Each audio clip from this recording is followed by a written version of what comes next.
Bonsoir, mesdames et messieurs, et bienvenue à cette nouvelle émission de Histoire à dormir debout. Ici André Pelchat, toujours en compagnie de Charles Daigneault. Bonsoir, Charles. Bonsoir, André. Alors, ce soir, on a deux sujets. On pourrait dire qu'ils ont en commun un certain mystère et le côté transitoire. Et par voilà. certains côtés, mais peut-être pas si transitoire que ça par d'autres, comme on va voir. Moi, je vais parler d'une compagnie de films bien oubliée aujourd'hui, une compagnie cinématographique, mais qui nous a fait des souvenirs de notre jeunesse, la Hammer Films, qui produisait, que c'était les champions du film d'horreur dans les années 60. C'est une compagnie britannique qui a permis à plusieurs acteurs aussi de faire leur nom. Et on va voir comment cette compagnie-là était importante et a eu de l'influence.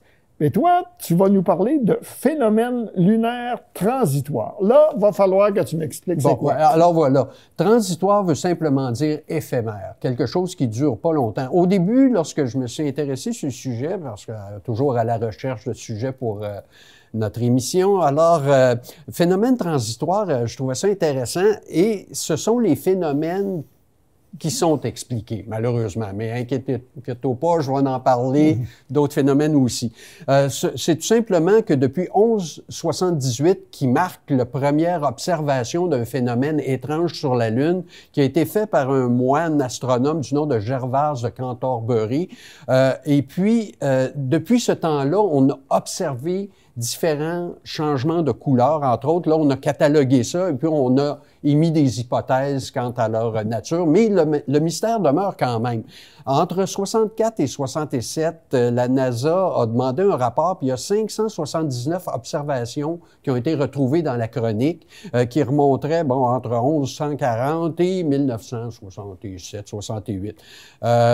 Ces phénomènes-là s'expliqueraient, en fait, là, c'est des brillances, des augmentations de brillance, des diminutions, des assombrissements, des brouillards, des variations de coloration.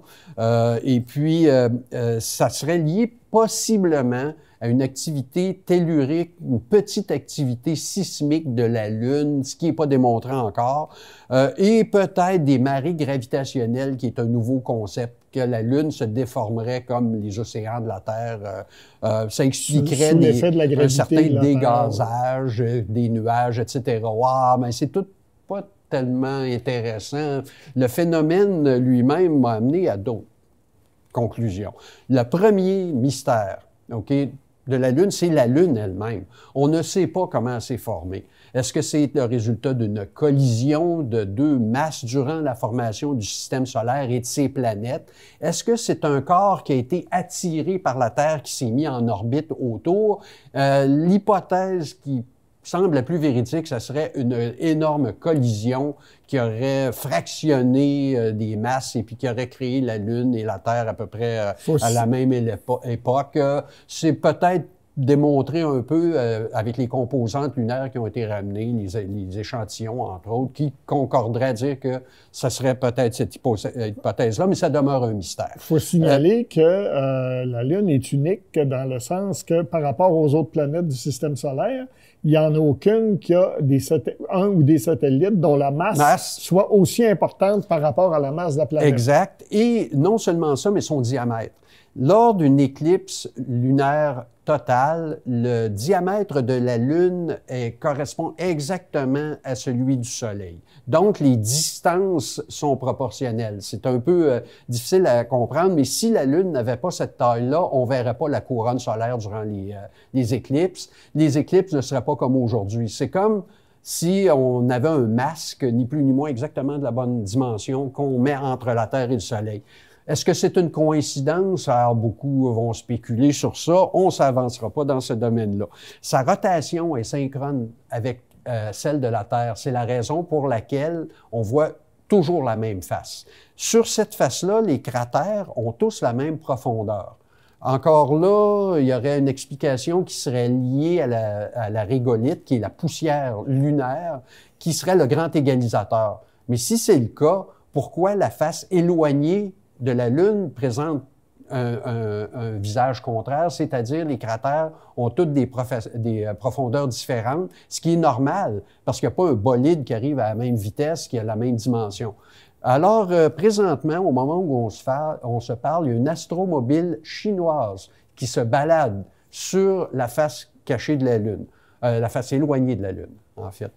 Caché pour nous. Caché pour nous. Et il y a aussi toute une panoplie de satellites là, qui sont présentement en orbite, là, les Lunar Map Explorer, entre autres, qui font la cartographie lunaire, et d'autres. On trouve des présences, entre autres, de l'Inde, Israël, l'URSS, les États-Unis, ce qui va avoir un boom immobilier sur la Lune, qui pourrait le dire.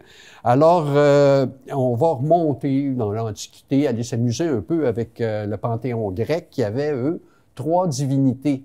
Quand il parlait de notre satellite naturel. Alors, Artémis, la chasseresse, qui était représentée par le croissant lunaire, qui était son arc, Sélénée, la déesse mère, la pleine lune, et Hécate, qui est tout ce qui est sombre et caché. On connaît l'influence de la Lune sur les marées terrestres. Par ce fait, la Lune a eu une immense influence sur le développement, le déroulement de l'histoire de l'humanité. Des invasions n'ont pas pu avoir lieu. On ne peut pas calculer quels ont été les effets, puis ça a résulté sur quoi. Mais on prend juste, par exemple, le jour J du débarquement de Normandie. Tout avait été calculé en fonction des marées, et c'était calculé depuis très, très longtemps. Mais il y a aussi une marée dans l'esprit humain qui se produit lors de la pleine lune. C'est facile à vérifier. On a simplement à regarder qu'est-ce qui se passe dans les salles d'urgence, les centres de police, entre autres, et toutes les agences de sécurité. C'est souvent des phénomènes inexplicables. Il y a comme une montée de toutes sortes de choses quand la pleine lune se présente. D'ailleurs, on parlait de party de la pleine lune, qui était toujours des parties extraordinaires. Et puis, la lune, elle est là. Par exemple, le calendrier musulman est basé sur les cycles lunaires. Et puis, elle est présente dans à peu près toutes les sorcelleries, les druides, et puis toutes ces choses mystiques-là. La Lune est officiellement présente, ce qui nous amène à l'art et la littérature. Tu me parlais tout à l'heure de Georges Méliès, qui a été le premier à faire un film, Le Voyage sur la Lune. Le compte à rebours, je me souviens le pas. Le premier compte à rebours de l'histoire, ça n'a pas eu lieu à la NASA, ni en Union soviétique. C'était pour un film. C'était le film de Fritz Lang, Frau im Mond, La femme dans la Lune, qui est une méga production de science-fiction du temps du cinéma muet allemand. Et tellement, c'est vraiment impressionnant le décollage là-dedans, tellement que Hitler avait interdit la diffusion de ce film-là à un moment donné, parce qu'il avait peur que ça révèle des secrets sur la technique des fusées que les Allemands développaient. Mais tout le monde s'y essayait avec la Lune, hein? Même Cyrano de Bergerac s'est rendu devant Munchausen. Cyrano de Bergerac, dans son roman, où il va sur la Lune, d'ailleurs, décolle de Québec. Ah, voilà, un autre fait inconnu. Durant les recherches scientifiques qui ont été faites sur notre satellite au cours des années, ils ont écrasé des impacteurs pour faire des analyses sismiques. Et les résultats n'ont jamais vraiment été publiés. On n'est pas sûr des résultats. Selon ce qui ressort de ça, après 32 heures d'écho, la Lune serait creuse ou une boule métallique pleine, selon les résultats. Il va falloir creuser ça pour essayer. Les deux hypothèses paraissant impossibles. Donc, c'est quoi? Dans l'histoire, ceux qui ont eu la chance de voir ça dans les années 60, en 1969, c'était un petit pas pour un homme, tel que dit par le héros... Neil Armstrong. Un petit pas pour l'homme et un bond de géant pour l'humanité. Alors que c'était carrément une gimmick de la guerre froide, pardon, où c'était plus important de coiffer les Russes au poteau que de marcher sur la Lune en réalité. Ça, de marcher sur la Lune... Le bilan scientifique est assez mince. Exact, mais il faut continuer. Là, on va tomber dans un peu tout ce qui est conspiration et ça pourrait être les légendes urbaines. Dans les années 1950, toutes les nations projetaient d'avoir des bases lunaires. Alors, il y a eu le Camp Century dans l'Arctique, ça c'est le projet américain, où on allait essayer d'isoler des gens pour les faire vivre sous terre, comme sur une base lunaire.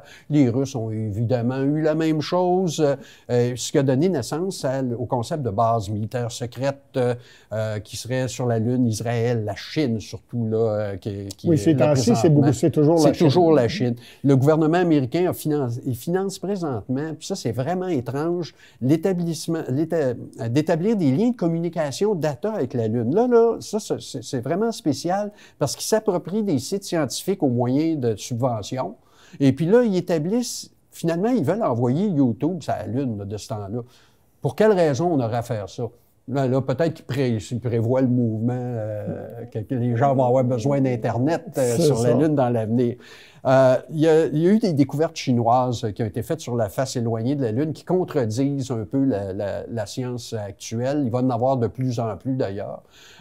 Des théories du complot, la Lune, ce serait un énorme senseur, détecteur, espion des nations terrestres parce que c'est la place de surveillance par excellence. La Terre ne se couche jamais dans le firmament de la Lune. On parlera de la panoplie de satellites comme Graal 1 et 2, le Lunar Orbiter aussi.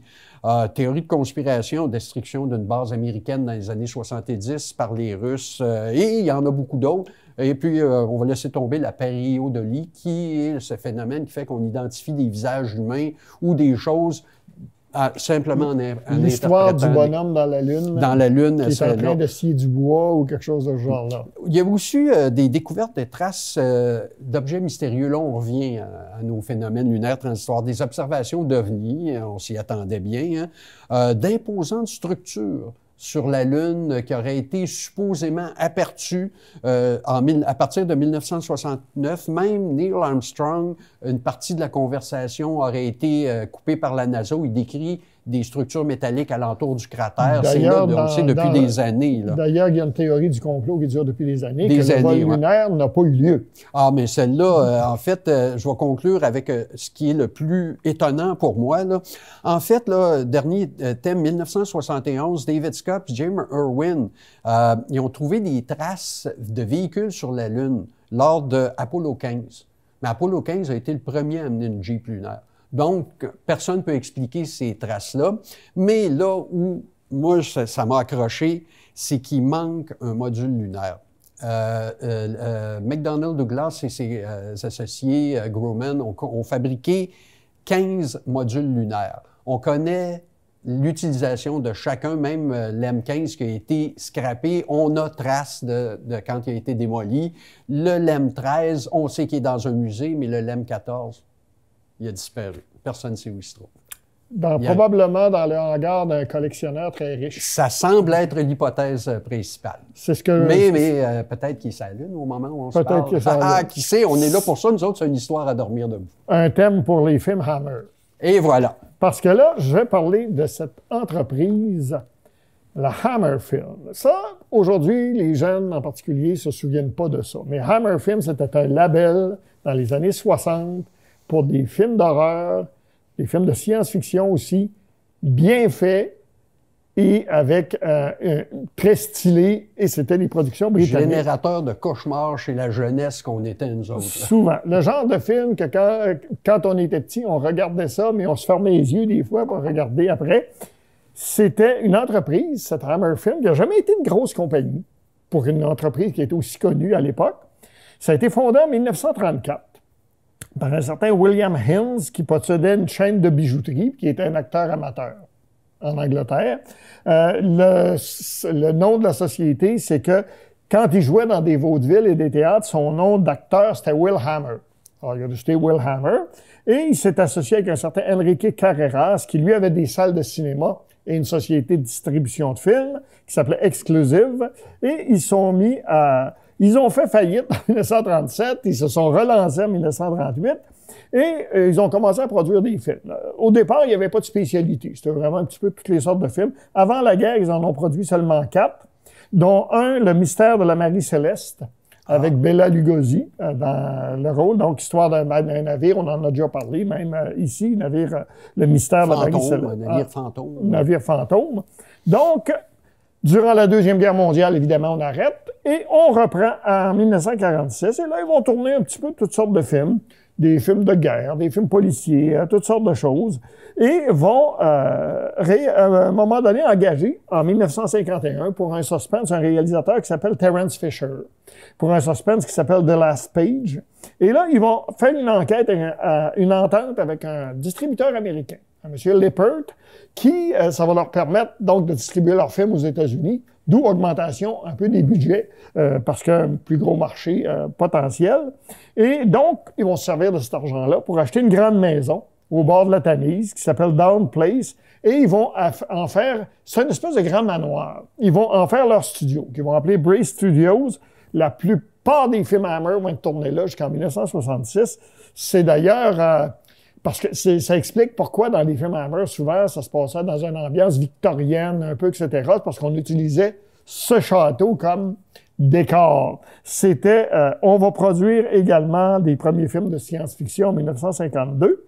Et on va produire beaucoup de films de genre, horreur, fantastique, aventure. Détective, etc., qui vont...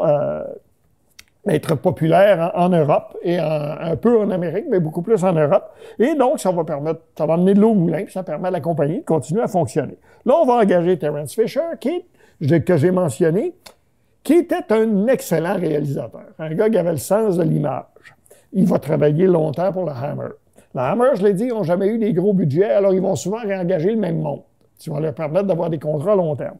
Ils vont engager aussi 2 acteurs, Peter Cushing et Christopher Lee, qu'on a vu entre autres depuis ce temps-là dans Star Wars, mais qu'on a vu aussi dans le cas de Christopher Lee dans Le Seigneur des Anneaux, dans le rôle de Saruman. Alors ces deux-là vont se retrouver face à face dans des films d'horreur, je ne sais pas combien de fois, dans des rôles différents.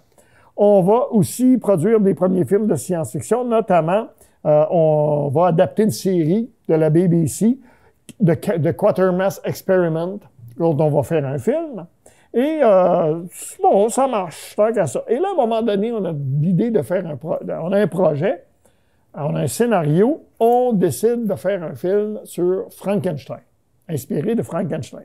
Pas de problème au niveau de l'histoire, le roman de Mary Shelley dans le domaine public depuis très longtemps, mais Frankenstein a été fait dans les années 30 par la Universal aux États-Unis, un gros géant du cinéma, et ils sont extrêmement jaloux de la protection de tout ce qui est les droits d'image. On ne peut pas faire un maquillage qui va ressembler au maquillage de Boris Karloff dans le film des années 30.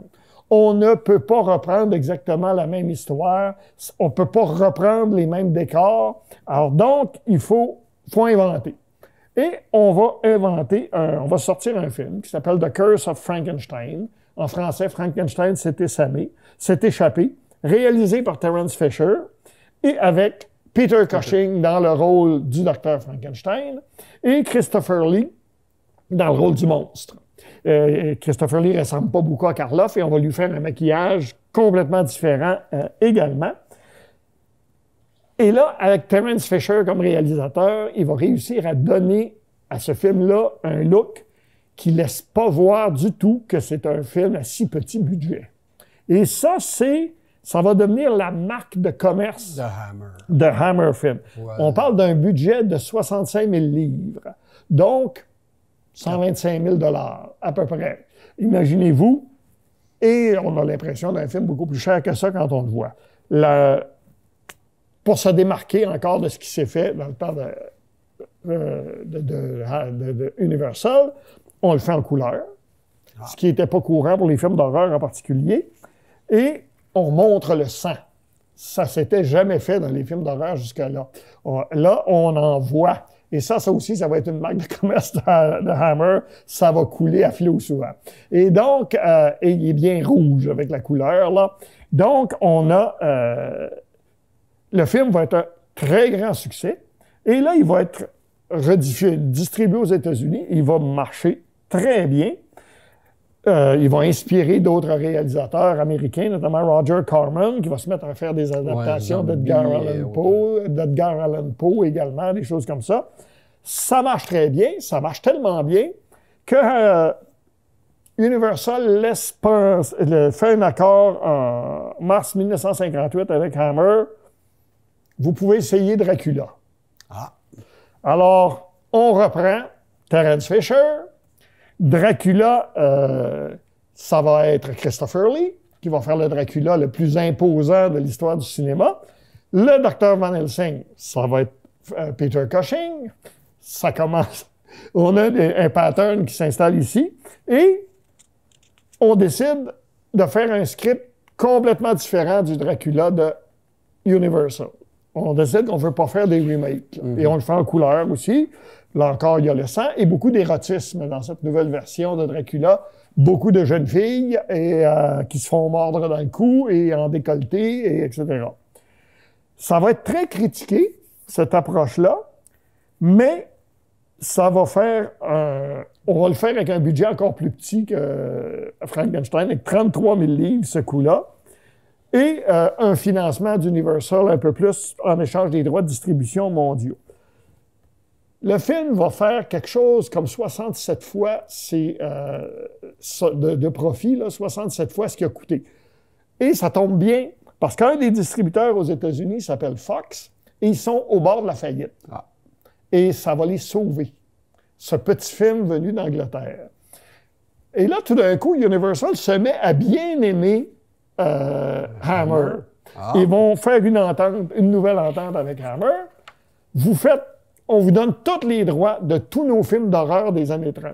La momie, L'homme invisible, Dr. Jekyll et Mr. Hyde, le fantôme de l'opéra. Tout, etc. Exactement. Vous faites ce que vous voulez.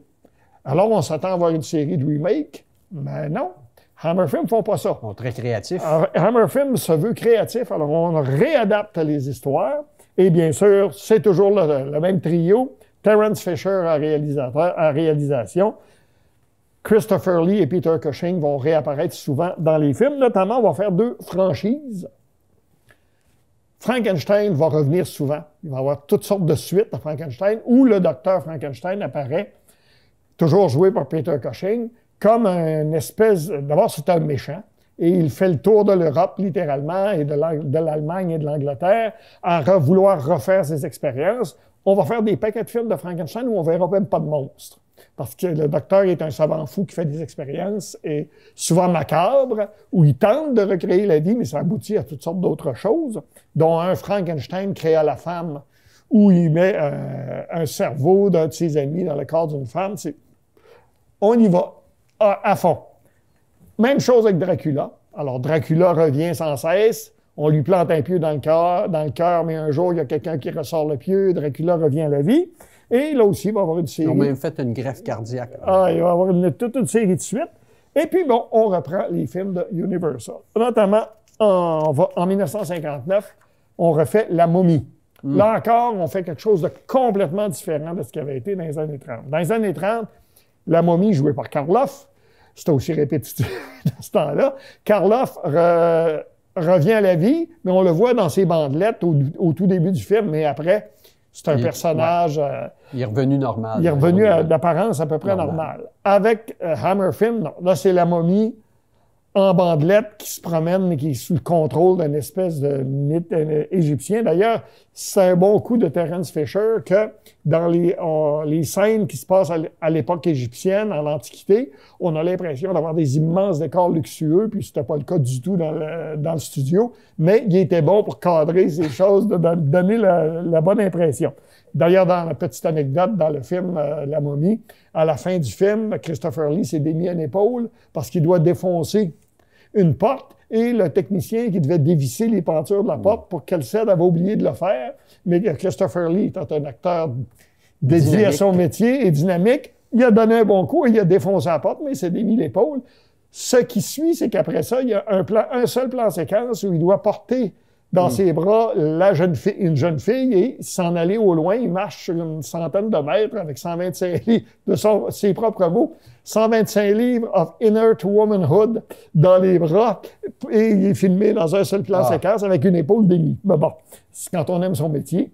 Aujourd'hui, il y aurait eu une poursuite judiciaire interminable. Sûrement. Donc, c'est La momie. Il va y avoir aussi des loups-garous, des histoires de loups-garous. Il va y avoir des Sherlock Holmes, Le chien des Baskerville, une des très bonnes réalisations de la Hammer, toujours Terence Fisher, avec Peter Cushing en Sherlock Holmes et Christopher Lee en Lord Baskerville. On va aussi y aller avec le Dr. Jekyll et Mr. Hyde, mais là, on va faire de quoi d'original? On va vous créer Dr. Jekyll and Sister Hyde. Oh. Eh bien, moi, quand j'avais vu le titre de ce film-là, je m'étais dit que ça doit-tu être de mauvais goût? Ben non, le film s'en tire très bien, en fait, arrive à une histoire vraiment très bien, grâce, entre autres, au casting, où on a un acteur et une actrice, parce qu'en fait, là-dedans, le Dr. Jekyll se change en femme. Et l'acteur et l'actrice se ressemblent vraiment beaucoup. C'est une réussite, je pense, ça aussi. Donc, ça va bien pour la Hammer dans les années 60, mais vers la fin des années 60, là, on commence à avoir de la misère à se renouveler. Ça commence à être vieux, les thématiques. D'autres genres de films d'horreur commencent à sortir des États-Unis. On va voir arriver dans les années 70 L'Exorciste, le Massacre à la scie. On change de ton complètement. Ça se passe dans le monde moderne. Et la Hammer va avoir de la misère à suivre ça. Les acteurs vieillissent. Tout le monde vieillit aussi à un moment donné. Et donc, la Hammer, à un moment donné, ces films vont sortir de loin en loin et vont passer date. Ceci dit, la franchise, si on peut dire le nom Hammer comme entreprise, n'est pas disparu.